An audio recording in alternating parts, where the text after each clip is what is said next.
Look at this.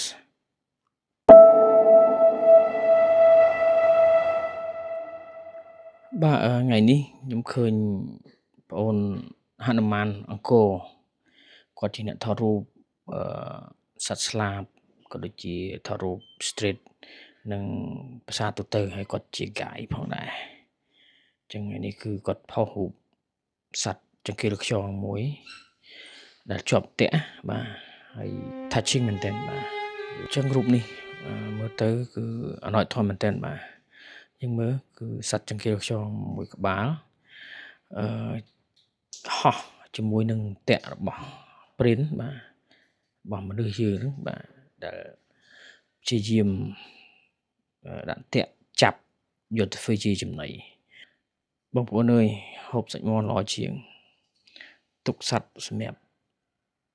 តេទីងភ្ញៀវទេសចរក៏ដូចជាប្រព័ន្ធអេកូឡូស៊ីរបស់យើងបាទជាពិសេសគឺសោភ័ណភាពតែម្ដងបាទអូខេអញ្ចឹងរូបនេះគឺជារូបកម្រហើយរូបដែលមិនងាយថតបាន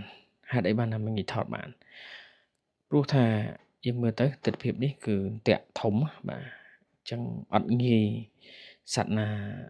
រួចខ្លួនទេអញ្ចឹងសត្វនេះគឺគាត់ប្រឹងមែនទែនបាទជាសំណាងរបស់គាត់ឬក៏ការខំប្រឹងរបស់គាត់អស់លទ្ធភាពដើម្បីយករួចខ្លួនជាមួយនឹងតាក់ដ៏កំណាចនេះណាបាទអញ្ចឹងគាត់ហោះបដើជាមួយនឹងតាក់បដើហើយយើងគិតសម័យមើលថាតើ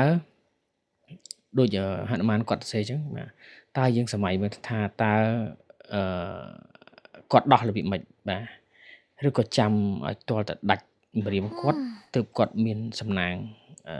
រស់រានមានជីវិតឬក៏ហោះទៅស្រួលខ្លួនអីដូចគេដែរបាទអញ្ចឹងគឺអណោចធម៌មែនទែនវេទនាមែនទែនអញ្ចឹងបងប្អូនខ្ញុំសូមជប់ទៅបាទសម្រាប់ការដាក់អន្ទាក់សត្វទាំងអស់នេះខ្ញុំគិតថាសាច់មាន់ឆ្ងាញ់ជាងបាទយើងអាចយក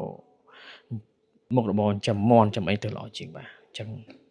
ទុកសម្រាប់បម្រើសហគមន៍ទទួលភ្ញៀវទេសចរក៏ដូចជាទាញយកលុយដើម្បីចិញ្ចឹមសហគមន៍បាទអញ្ចឹងរូបនេះគឺអមែនតើហើយមិនល្អសម្រាប់នេះណាបាទគឺសម្រាប់ moment បាទសម្រាប់សាច់រឿងក៏ដូចជាសម្រាប់ពេលវេលាដែល